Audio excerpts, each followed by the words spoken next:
श्वेता, आप तक क्या हमारी आवाज पहुंच पा रही है? तो शायद श्वेता तक हमारी आवाज पहुंच नहीं पा रही है। तो जिस तरीके से आज बीजेपी घोषणा पत्र जारी करने वाली है, उसको लेकर आज हलचल है और 9 बजे बीजेपी मुख्यालय में घोषणा पत्र जारी किया जाएगा। श्वेता का एक बार फिर से रुख करते हुए, श्वेता आप तक हमारी आवाज पहुंच पा रही है तो प्लीज जवाब दीजिएगा। तो अनामिका का रुख कर लेते हैं फिलहाल के लिए। अनामिका, आज यहाँ दफ्तर में कौन कौन पहुंचने वाला है? क्या अभी से ही वहां पर हलचल तेज हो चुकी है?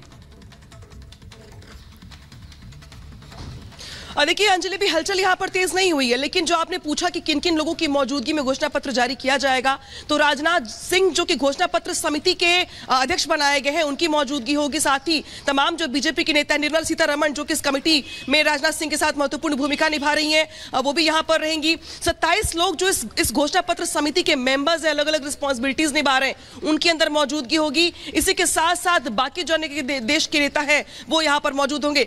9 बजे के आसपास पीएम मोदी घोषणा पत्र जारी करने के साथ ही अपने चुनाव प्रचार के लिए निकल जाएंगे।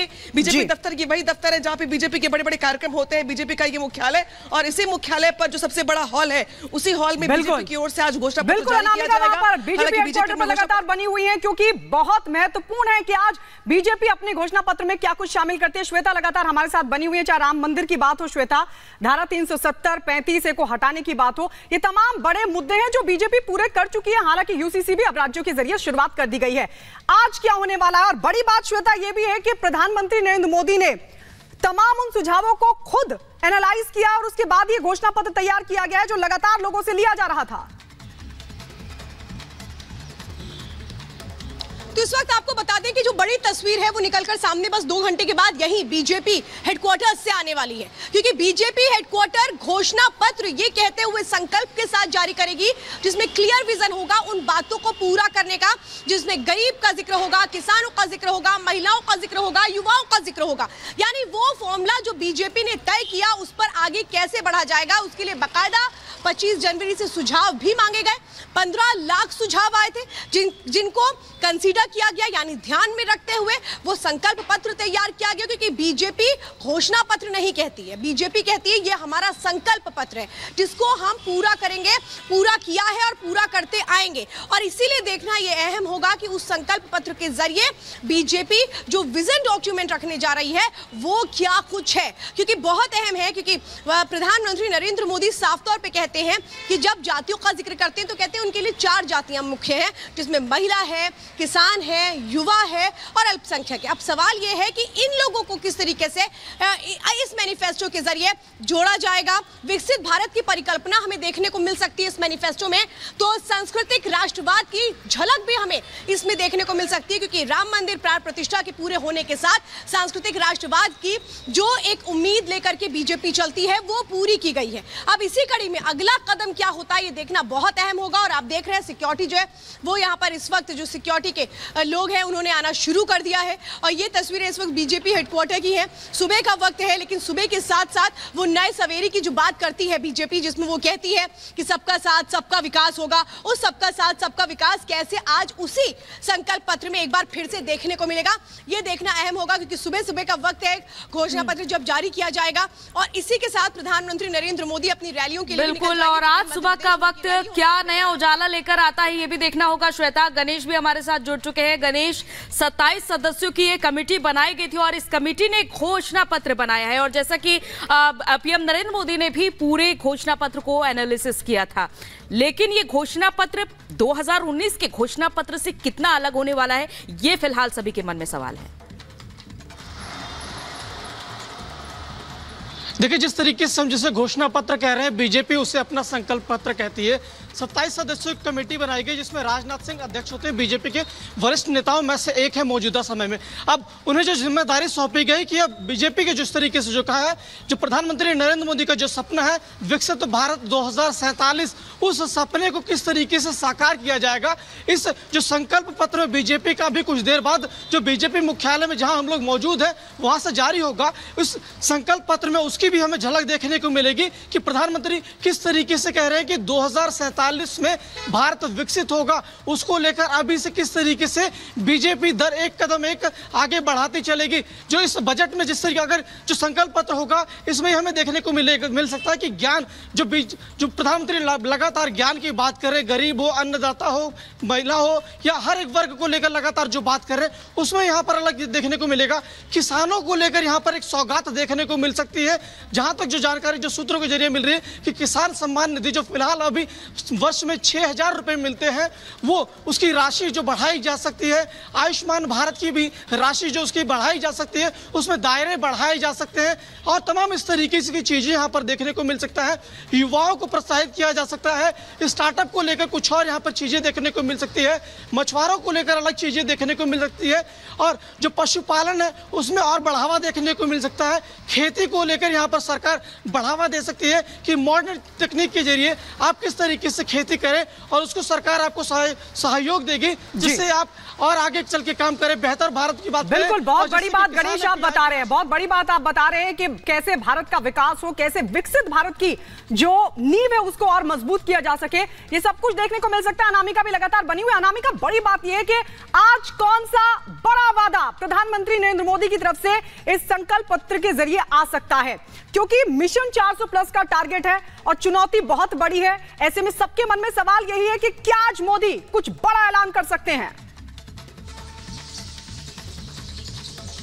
और देखिए, इस बार चुनाव में खुद मोदी की तरफ से ही जो बड़ा नारा दिया गया, बीजेपी की ओर से नारा दिया गया, वो है मोदी की गारंटी।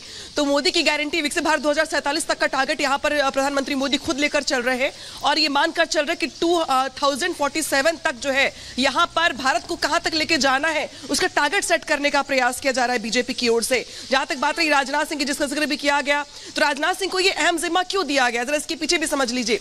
राजनाथ सिंह बीजेपी के राष्ट्रीय अध्यक्ष रह चुके हैं, यूपी जैसे बड़े राज्य के मुख्यमंत्री रह चुके हैं, पार्टी संगठन से लेकर सरकार तक अहम भूमिकाएं निभा चुके हैं, केंद्र में कई बार मंत्री रह चुके हैं।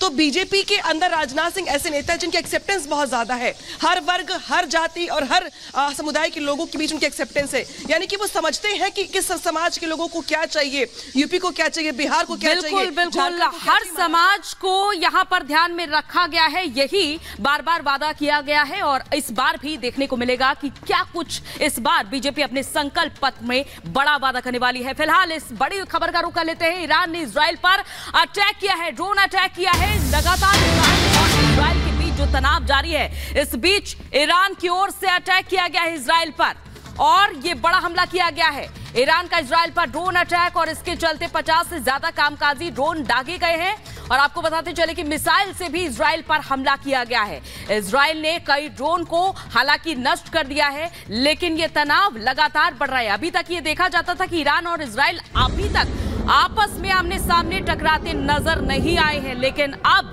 स्थिति ऐसी हो चुकी है कि ईरान अब डायरेक्ट इजराइल पर अटैक कर रहा है, जो अभी तक हमास और हिजबुल्लाह का सहारा लिया करता था। और इस बीच एक और बड़ी खबर आपको बता दें, और बड़ी खबर युद्ध के मैदान से यह है कि इजराइल की तरफ से भी ईरान पर पलटवार किया गया, मिसाइल अटैक किया गया है ईरान पर इजराइल की तरफ से। बड़ी खबर आपको बता दें, लगातार ईरान और इजराइल के बीच बढ़ रहा है तनाव और इस बीच जो बड़ी खबर आ रही है उसके मुताबिक ईरान पर इजराइल ने किया है पलटवार। इजराइल ने ईरान पर मिसाइल अटैक किया है, IRGC ने की है इजराइल हमले की पुष्टि। तो लगातार हम आपको बता रहे हैं किस तरीके से ईरान और इजराइल के बीच तनाव बढ़ रहा है। ईरान का इजराइल पर ड्रोन अटैक हुआ है, 50 से ज्यादा कामकाजी ड्रोन दागे गए हैं, मिसाइल से भी इजराइल पर किया गया हमला, इजराइल ने कई ड्रोन को नष्ट किया। लेकिन बड़ी जानकारी यह मिल रही है कि ईरान के इस हमले का इजराइल ने भी जोरदार तरीके से पलटवार किया है और यह बताया जा रहा है कि इजराइल ने ईरान पर मिसाइल अटैक किया है। IRGC से इजरायली हमले की पुष्टि भी की गई है। तो तस्वीरें लगातार हम आपको दिखा रहे हैं कैसे मिसाइल अटैक हो रहा है। ड्रोन से हमले ईरान की तरफ से किए गए थे, एक के बाद एक ड्रोन अटैक किया गया था, मिसाइल अटैक भी ईरान ने किया था इजराइल पर, जिसके बाद इजराइल ने जबरदस्त तरीके से पलटवार किया है। तो ये लगातार ये जंग जारी है और इस बीच एक और ये बड़ी अपडेट आ रही है। ईरान इजराइल के बीच जंग की संभावना है। मिडिल ईस्ट में फिर से तनाव बढ़ चुका है। कई देशों ने एयर स्पेस बंद कर दिए हैं और भारत समेत कई देशों ने एडवाइजरी भी जारी की है। एडवाइजरी ये कि जितने भी नागरिक हैं वो ईरान और इजराइल का रुख ना करें, क्योंकि मिडिल ईस्ट में जिस तरीके से अब तनाव की स्थिति बनी हुई है उससे ये देखा जा रहा है कि जंग के हालात भी पैदा हो रहे हैं। क्योंकि अब ईरान की ओर से ड्रोन अटैक जब शुरू किया गया है, हालांकि इजराइल की ओर से ये ड्रोन नष्ट जरूर किए गए हैं, लेकिन मिडिल ईस्ट में जंग जैसे हालात उत्पन्न हो रहे हैं। पहले ये देखा गया कि इजराइल और हमास के बीच ये युद्ध जारी रहा और अब ईरान और इजराइल के बीच टकराव की ये स्थिति देखी जा रही है। तो बड़ी जानकारी आपको दे दें कि ईरान की तरफ से इजराइल पर अटैक के लिए ड्रोन को रवाना कर दिया गया और यह बताया जा रहा है कि लगातार मिडिल ईस्ट में तनाव बढ़ता हुआ जा रहा है। जानकारी यह भी मिल रही है कि जो कई देश हैं मिडिल ईस्ट के, उनकी तरफ से अपने एयर स्पेस को बंद कर दिया गया, यानी कुल मिलाकर के तनाव लगातार बढ़ता नजर आ रहा है। इस रिपोर्ट के जरिए आपको वहां की स्थिति दिखाते हैं।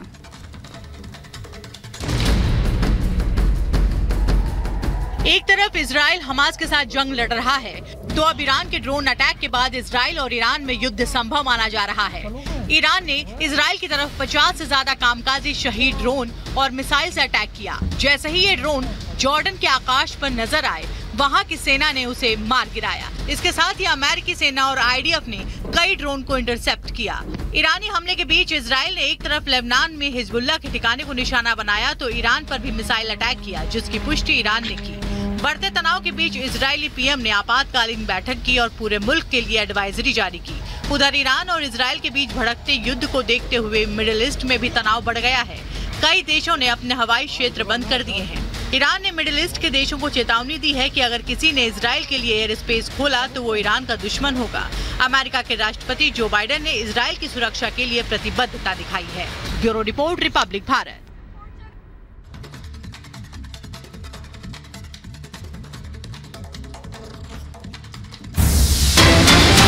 बड़ी अपडेट है कि बाइडेन और सुनक ने हमले की निंदा की है। जिस तरह से ईरान ने ड्रोन अटैक किया है इजराइल पर, एक के बाद एक कामकाजी ड्रोन अटैक किया है, उसके बाद बाइडेन और ऋषि सुनक ने हमले की निंदा की है, क्योंकि लगातार इस युद्ध का विरोध भी किया जा रहा है अमेरिका की ओर से भी और ब्रिटेन की ओर से भी। और अमेरिका के राष्ट्रपति जो बाइडेन ने नेतन्याहू से भी बातचीत की है, तो लगातार ये भी देखा जा रहा है कि समझाने की भी कोशिश की जा रही है।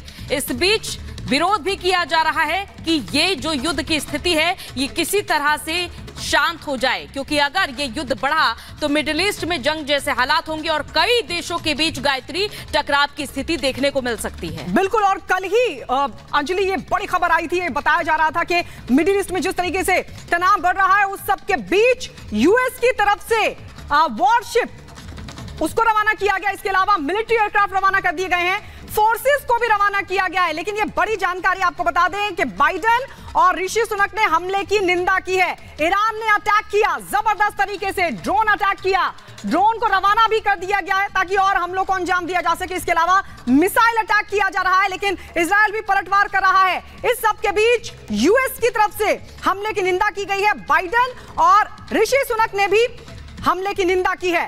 तो ये दो देश अब इजराइल के समर्थन में लगातार बने हुए हैं और ये सीधी चेतावनी यूएस की तरफ से भी दी गई थी कि अगर ईरान हमले करता है तो अंजाम भुगतना होगा। और ये सीधी तस्वीरें हम आपको फिलहाल दिखा दे रहे हैं, हमले की तस्वीरें।